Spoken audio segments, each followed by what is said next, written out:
J'ai souvent l'habitude de dire quand on est dans les parachiotes de Shemot, Vaera, on remarque bien que Moshe Rabbeinu, c'est le grand acteur de ce grand scénario qui se passe devant nous. Khaltul Chumash, le grand acteur du Chumash, c'est Moshe. La Bible elle se termine avec Malachi Zichut Torat Moshe Avdi. Souvenez-vous de la Torah de Moshe, mon serviteur. La Torah, elle s'appelle au nom de Moshe. C'est l'acteur principal de la Torah. Et c'est l'acteur principal de la délivrance qu'on a eue en Égypte. Et c'est l'acteur principal de la délivrance qu'on va recevoir. Comme le Midrash est dit, Moshe c'est Goël Rishon, Goël Acharon.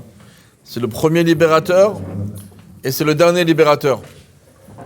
Ah, comme le Rabbi demande dans plusieurs sikhot, dans Chelek Yudalef, il y a une sikha où le Rabbi il pose la question, mais pourtant Moshe c'est la tribu de Lévi et Mashiach c'est la tribu de Yehuda.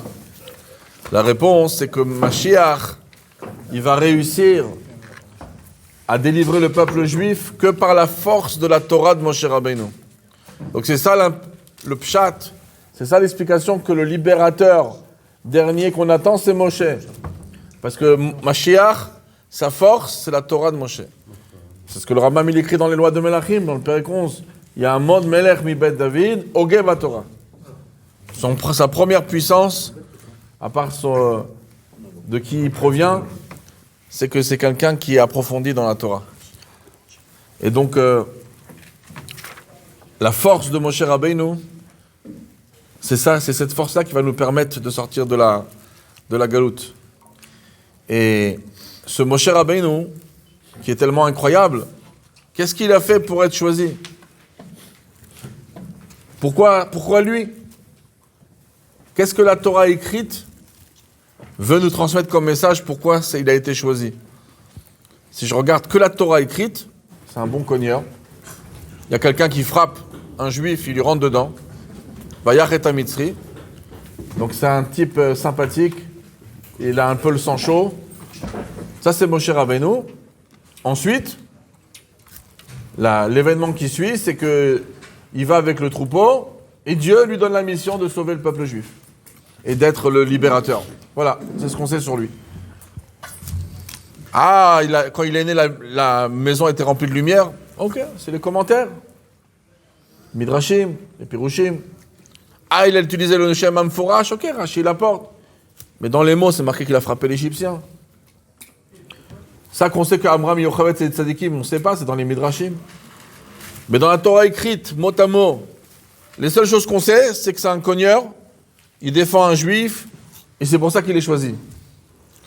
Alors, un des messages simples que la Torah veut nous transmettre.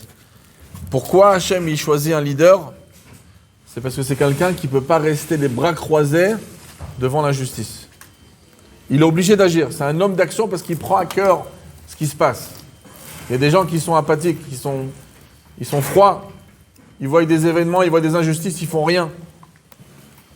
Lui, il ne peut pas rester. Ça peut être un juif qui est en danger, ça peut être une goya qui est en danger. Il n'arrive pas.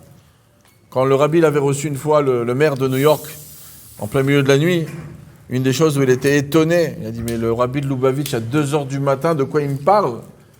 Il me dit, il faudrait que tu améliores les conditions des Chinois à Chinatown. Il faut que leur business, il faut leur faciliter à ouvrir des business pour qu'ils aient une meilleure vie.